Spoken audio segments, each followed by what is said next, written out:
Continuación del Santo Evangelio según San Mateo. En aquel tiempo dijo Jesús a las turbas esta parábola: es semejante al reino de los cielos a un grano de mostaza que toma un hombre y lo siembra en su campo. Esta en verdad es la menor de todas las semillas, pero cuando crece se hace mayor que todas las legumbres y se convierte en árbol, de modo que vienen las aves del cielo a anidar en sus ramas. Díjoles otra parábola: es semejante el reino de los cielos a la levadura que toma una mujer y mezcla en 13 lemines de harina hasta que queda fermentada toda la masa. Todas estas cosas dijo Jesús al pueblo en parábolas, y no le hablaba sin parábolas, para que se cumpliese lo dicho por el profeta: abriré mi boca para hablar con parábolas, publicaré cosas ocultas desde la creación del mundo. Pueden tomar asiento. Próximo jueves 22, esto es muy importante, lo venimos anunciando. Este próximo jueves tendremos la visita del Padre Stelling, responsable del grupo de la Milicia de la Inmaculada. Él va a dar una conferencia de qué se trata esto de la Inmaculada después de la misa de 6, aquí en la capilla. Luego están todos invitados a un pequeño compartir en el priorato. Jueves 22, agendar. Misa a las 6, luego la conferencia. Pequeños avisos prácticos, que son, antes de entrar en el sermón. Cuando entramos cada tanto, hay que avisar esto, sobre todo el superior. La Santa Misa, vamos a hablar de la misa ahora en el sermón, pero hagamos un pequeño paréntesis como una introducción del sermón y luego el sermón. Es importante el respeto, ustedes lo saben. Nuestro Señor está presente aquí en el templo. El templo es la casa de Dios, la puerta del cielo, ¿no es cierto? La puerta de la capilla es la puerta del cielo. Y nuestro Señor está presente. Eso significa que el mismo Dios está aquí entre nosotros. Significa entonces silencio, hablar lo que es necesario, no estar riéndose, no tener mala postura. No estoy en mi casa, sino estoy delante de Dios presente. Por lo tanto, mi postura, si estoy sentado, debo estar bien sentado, no acomodándome, abrazando el banco, por ejemplo. Yo no digo que ustedes están haciendo esto, son reglas generales que se dan en nuestras capillas, ¿no? Y debería ser en toda iglesia. Las señoras o señoritas tienen que tener la cabeza cubierta. Aquellos que vienen por primera vez o que vienen hace poco, que tal vez no lo van entendiendo, hay que darse tiempo. La cabeza cubierta es por el respeto. Las damas tienen que estar cubriendo podríamos decir, su presencia, su belleza, o es porque es toda la modestia. Entonces deben tener un velo, recuerden, deben traer velo, y sobre todo también para comulgar. También decimos que las señoras o señoritas deben tener falda. ¿Por qué? Porque es la vestimenta correcta. No usar pantalones ajustados. Recuerden, hay un cartel afuera, no usar pantalones ajustados. Y no usar pantalones, venir con falda. Si tengo un pantalón, entonces tengo un pantalón holgado. Los niños o jóvenes no deben estar recostados sobre los papás. No es un lugar para dormir aquí en la iglesia, la siesta. Los papás tienen que ver eso, vigilar, decir, no, la postura desde niños frente al sagrario, pero los niños están cansados, dormirán en casa. Eso es muy importante. El celular se debe apagar, tampoco tiene que estar en vibrador. ¿Por qué? Porque estoy hablando con nuestro Señor, estoy rezando. Todas estas cosas son muy importantes. No leer el boletín durante la misa, es decir, o durante la prédica, eso sea es como una lectura espiritual que la puedo leer después. O bueno, puedo ayudarme, sí, con un examen de conciencia porque me voy a confesar.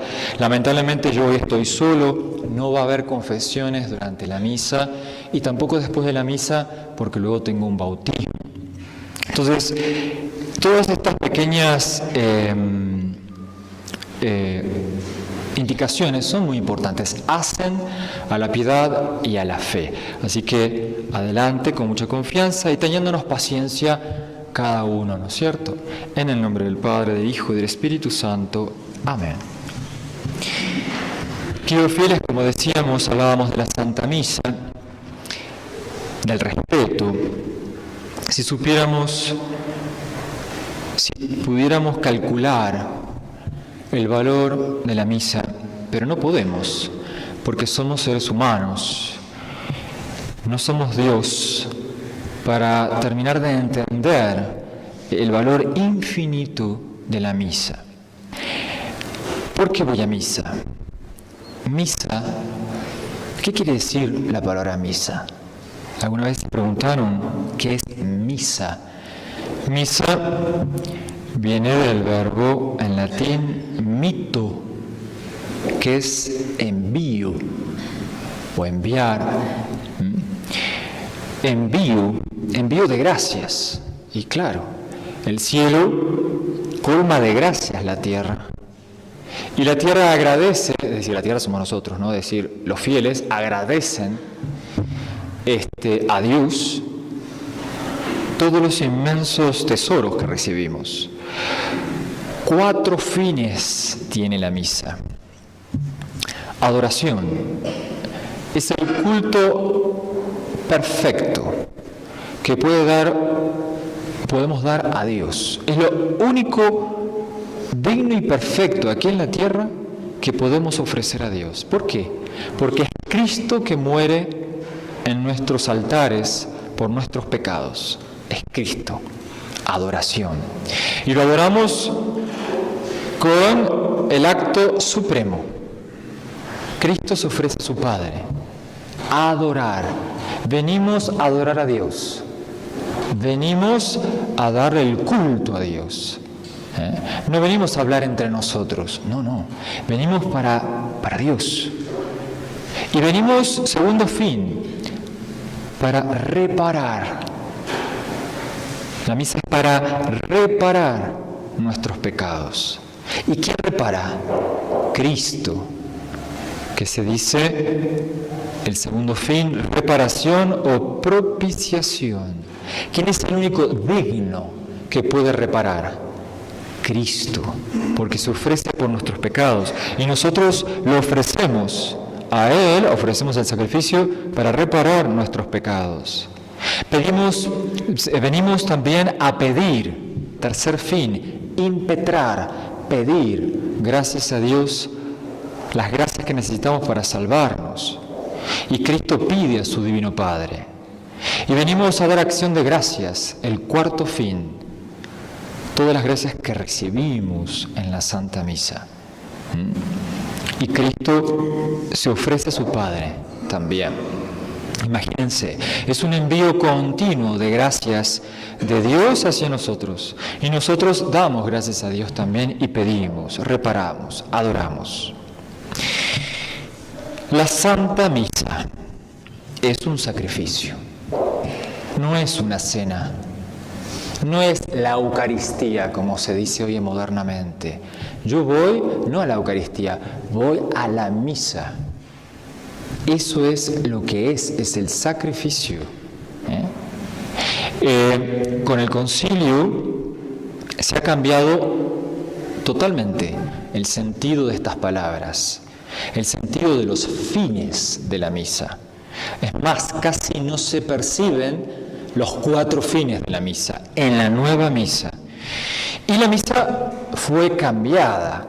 San Pío V, ustedes saben, el Papa, en 1570 fue santo, San Pío V fue canonizado, en una bula que se llama Quo Primum, él canoniza como Papa la misa. Ustedes saben que se canonizan las personas, bueno, pero él canonizó la misa.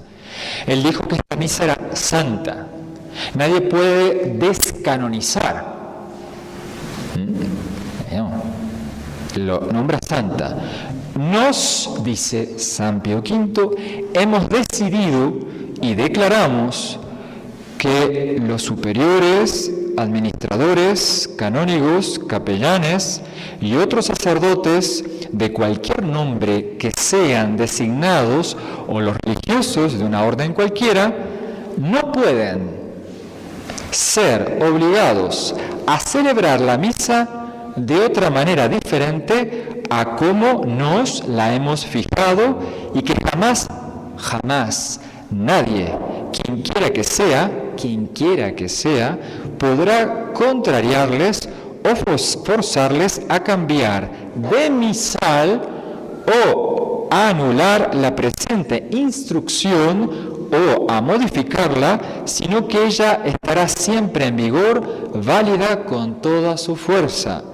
Si, sin embargo, alguien se permitiese con una tal alteración, sepa que incurre en la indignación de Dios Todopoderoso y sus bienaventurados apóstoles Pedro y Pablo.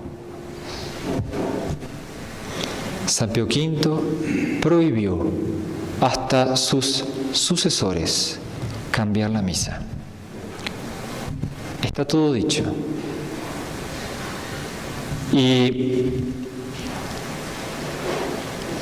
este rito tridentino, se dice tridentino por el Concilio de Trento, que es donde se ordenó, se arregló de forma más bella la Santa Misa, nunca fue prohibido, abolido. Y por consiguiente, si un sacerdote fuera censurado o excomulgado por este motivo de decir la misa, no valdría nada la condenación. ¿Por qué? Porque San Pío V canonizó la misa, entonces nos permitió decir la Santa Misa.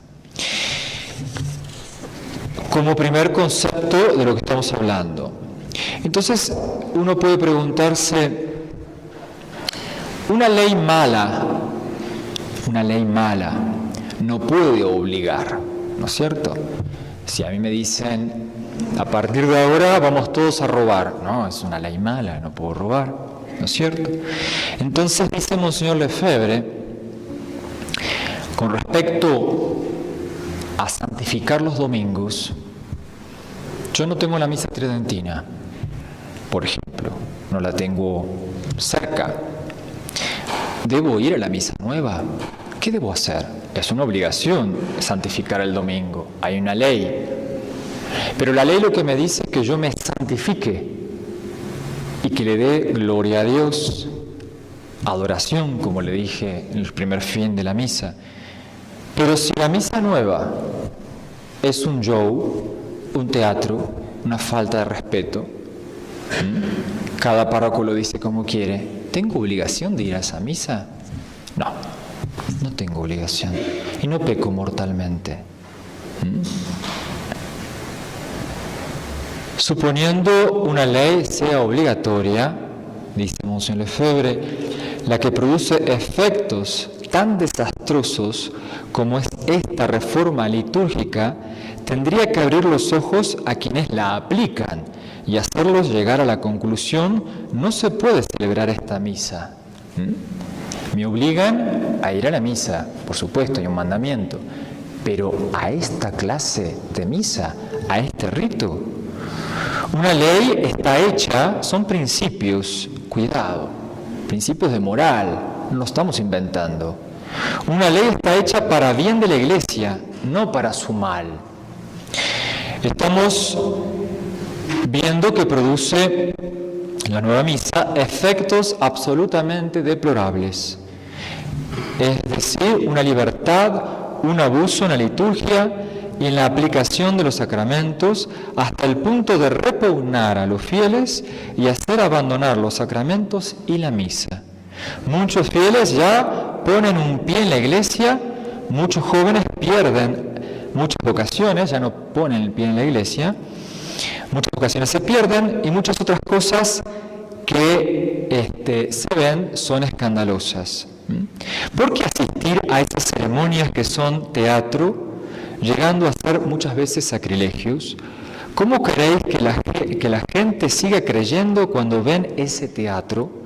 Aunque fuera, de hecho, es algo vacío, soso e insípido, que ya no tiene nada sobrenatural, ni confiera en la gracia y se siente que el Espíritu Santo está ausente de todas estas ceremonias que no son sino narración y ya no una acción.